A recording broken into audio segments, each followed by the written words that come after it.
우리나라 제1회 관문인 인천국제공항이 최근 이딴 미립국 사태로 홍역을 앓았는데요.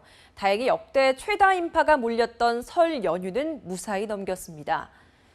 비상체제에 돌입했기 때문인데 근본적인 대책 마련이 필요하다는 지적도 나오고 있습니다. 황정현 기자가 현장에 내서 짚어봤습니다.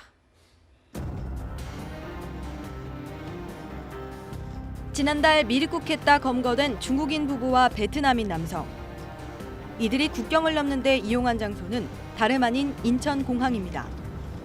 세계 최고를 자랑하던 인천공항에 커다란 구멍이 뚫린 겁니다. 설 연휴를 지나 인천공항을 다시 찾아가 봤습니다. 어떤 변화가 있었을까요?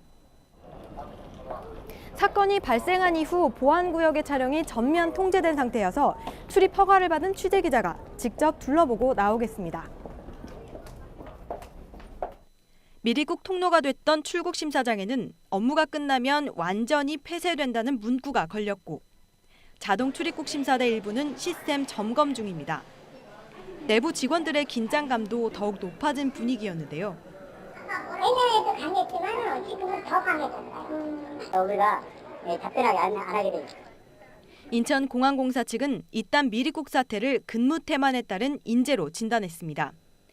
그래서 꺼내든 카드가 보안에 중대한 문제를 일으킨 협력업체는 퇴출한다는 겁니다. 그러나 징계만 강화하는 식이어서 수박 겉핥기식 대책이라는 비판이 적지 않습니다. 인천공항은 그동안 인력 구조가 고질적인 문제로 지적돼 왔습니다. 인천공항 상주 직원의 85%는 협력업체 소속 비정규직입니다. 보안과 검색 인력조차도 파견 근로자로 심지어 3년마다 재계약이 이뤄집니다. 협력업체 보안 인력은 말 그대로 공항의 보안 담당자지만 출국 심사대나 보안 검색장 같은 보안 구역에 들어갈 권한도 없습니다. 이렇다 보니 공항에 문제가 생겨도 여객터미널 층별로 소통이 되지 않는 경우도 있습니다. 업체가 변경되는 시점에 무전망이 틀려졌습니다. 만약 1층에서 도난사고나 화재나 발생이 되었을 때 3층, 4층 한 곳의 업체는 그 상황에 대해서 전혀 인지를 못하는 현실이. 또 2천여 명의 보안 인력이 3교대제로 운영되고 있지만 늘어나는 수요를 감당하기 어려운 실정입니다. 인천공항 개항 이후 여행객 수는 3배 넘게 늘었지만 협력업체 직원은 1.8배 충원되는 데 그쳤습니다. 설 연휴처럼 붐비는 시간에 인력을 추가 배치하긴 하지만 돌려막기식이란 지적이 적지 않고 문제가 생겨도 책임 소재를 명확히 하기 쉽지 않다는 의견도 있습니다. 우리나라의 모든 공항이 이런 간접 고용 중심으로 직접 서비스를 담당하기 때문에 보안과 안전 문제에 있어서 사실 책임 소재가 불분명하고 그로 인한 사각지대가. 인천공항공사 측은 인력 구조 개편에 공감하면서도 정부 방침상 어렵다는 입장.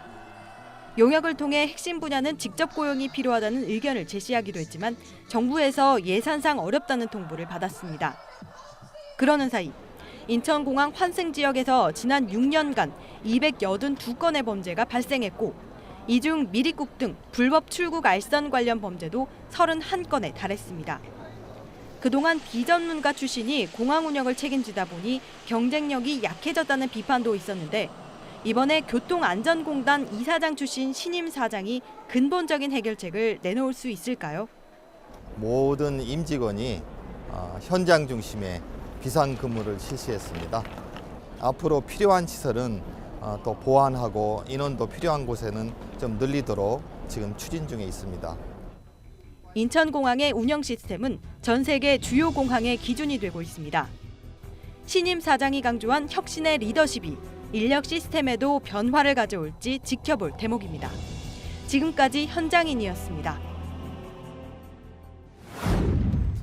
허술한 보안으로 질타를 받았던 인천공항공사가 설 연휴 이용객 수도 잘못 예측한 것으로 나타났습니다. 5일부터 10일까지 엿새간 인천공항 이용객 수는 94만 7,959명으로 공항공사가 예측한 104만 명과는 커다란 차이를 보였습니다.